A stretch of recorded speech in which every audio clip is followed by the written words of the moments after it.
May mga bagay na hindi natin alam dahil kung ikaw ay maalam sa lahat ng bagay, ikaw ay kaya ang lahat ng bagay, at kung ikaw ay nasa lahat ng bagay, meron kang may pagyayabang, kaya lang wala tayo nun. Sino lang ang mayroon ng ganon? Diyos. Ang Diyos ay omniscient, ibig sabihin alam niya ang lahat, alam niya ang iniisip mo ngayon, alam niya ang laman ng puso mo ngayon kasi omniscient siya. Alam niya ang lahat ng bagay. Ang Diyos ay omnipotent kasi powerful siya. Sabi ko, Lord, grabe yung napaka-powerful ng Diyos. Si Lucifer ho ang pinag-uusapan natin at siya yung pinakamayabang sa lahat ng mayabang. Okay, kung may kilala ka mayabang, walang-wala yan kay Satanas. Si Satanas ang pinakamayabang sa lahat ng mga mayayabang. Kaya ho siya binagsak ng Diyos dahil sa kayabangan niya, dahil sa kanyang ambisyon na maging kapatay ng Diyos, kaya binagsak siya ng Diyos. Yung demonyo wala yang ibang gagawin, kundi mangdamay ng mga tao ligtas.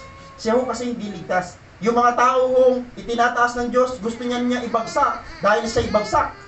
Amen po ba? At kung tayo sa simbahan ito, unti-unting inaangat ng Diyos, unti-unti tayong tinataas ng Diyos, manatili tayong nakarely sa Diyos. Huwag sa kung anumang meron tayo. Sa buhay natin, kung may napupuna sa iyong kakaiba, dahil may Diyos ka. Amen. Huwag niyong kakalimutan na hindi nakapoint sa sarili, laging kay Lord. Amen. Pag may namuna sa iyo at nagsabi, alam mo, kakaiba ka. May kakaiba sa iyo. Huwag mo na angkinin ng papuri, bigay mo na agad sa Diyos. Dahil yung kakaiba sa iyo, yung nadagdag sa buhay mo na wala naman dapat significant, si Lord yun. Amen po ba? Yung wala ka, hindi ka ganun ka katalino, pero pag nagpayo ka sa isang tao, parang ang talino mo. Kay Lord kasi yun. Amen? Parang hindi ka naman ganun kapag ka-bless, pero ang mga tao tingin sa iyo, bless. Kasi kay Lord yun. Hindi natin alam kung ano yung mangyayari sa araw ng bukas, then wala tayong dapat ipagyabang. Amen po? Wala tayong kontrol o kakayanang diktahan ng araw o yung bukas. Wala tayong kakayanan. Amen o? Hindi nga natin hawak ang oras at panahon, lalo na yung diktahan natin ng panahon. Unang rason kaya hindi tayo pwede pagyabang sa Diyos, hindi natin alam ang araw ng bukas. Pangalawa, hindi natin alam kung gaano kahaba at kung kailan mawawala ang ating buhay. Ano ibig sabihin nun? Hindi natin hawak ang ating buhay. Kung kanina hindi natin hawak ang panahon at ang oras, ganun din ho, hindi natin hawak ang ating buhay. Kasi kahit milyon pa ang pera mo sa bangko, wala ka ng buhay, wala na yon. Amen po ba? Kasi ang buhay ang magkukos ng lahat kung bakit meron ka ng lahat ng bagay. Buhay ang pinakamahalaga. Hindi natin hawak ang ating buhay, wala tayong kapangyarihang pahabain o pa-claim ito. Wala tayong kapangyarihan sa part na yan. Paano, Pastor, lagi tayo nagpipray na sana humaba ang buhay natin? Itinataas natin sa Diyos na may kapangyarihan para tugunin yung panalangin natin na kayang mag-extend ng ating buhay. Amen po? Pero isang sure na sinabi ng Biblia, maikli lang ang buhay. Yan ang sure.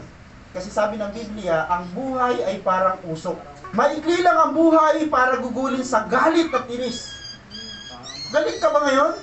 O inis na inis ka ba ngayon? Tama na.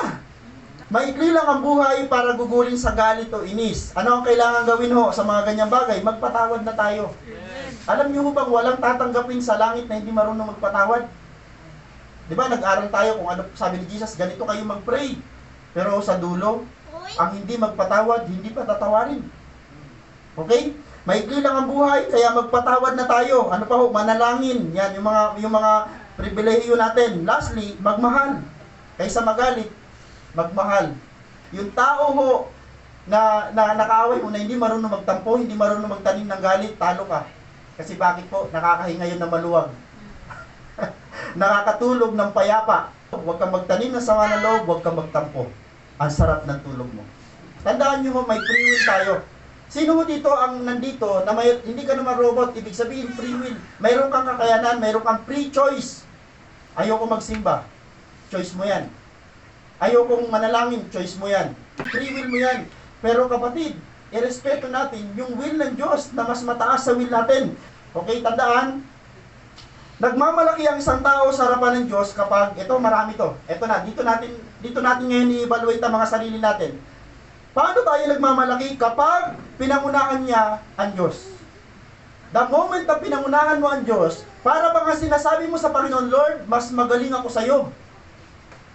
kayabangan nyo sa Panginoon. Pangalawa, gumagawa siya ng sarili niyang plano nang siya lang kahit walang konsulta sa Diyos. Kapatid, pwede ka magplano, pero siguraduhin mo nag-consult ka sa Diyos. Nagsabi ka, Panginoon, nagpaplano po ako, eto po yung plano ko, pero Lord, yung plano ko na to, pwede po bang sang-ayunan nyo o pakialaman mo? The moment kasi na nagplano ka, ng plano lang ng sayo lang, sigurado ho, sablay. Pastor, paano to? Nagplano ako ng ako lang, pero nagtagumpay. Ang dulo niyan, yes, nagtagumpay, pero ang dulo niyan, bagsak pa rin. Tama?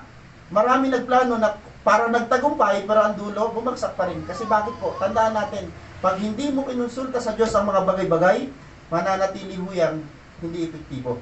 Okay? Pwede magplano. Ayaw niya sa plano ng Diyos. The moment na nagplano ka ng sarili mo, hindi ka nagkonsulta sa Diyos, ang conclusion niyan, ayaw niya sa plano ng Diyos. Pakiramdam niya ang hawak niya ang panahon at buhay niya.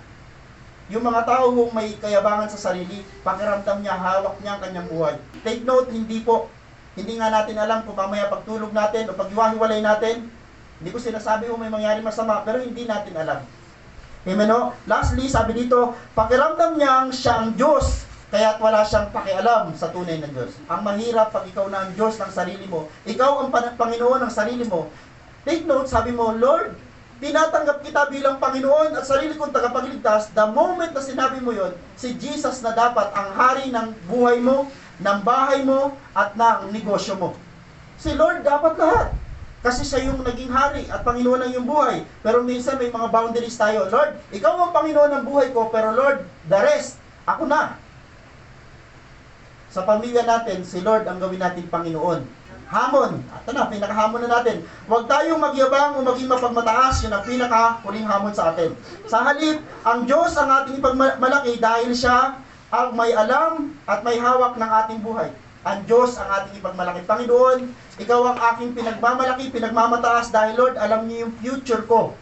Alam ng Diyos ang future natin. Alam ng Diyos ang plano sa iyo at ang plano ng Diyos sa iyo, good news, maganda. Walang pangit na plano ang Diyos sa atin. Ang may alam o may hawak ng bukas, ang may hawak ng ating buhay. The moment na alam mong Diyos ang may hawak ng buhay mo, ano ka, secured. Last, ang may mabuting kalooban na nagplano, si Lord ang ipagmalaki dahil siya ang may mabuting kalooban na nagplano ng magagandang bagay para sa atin. Amen po?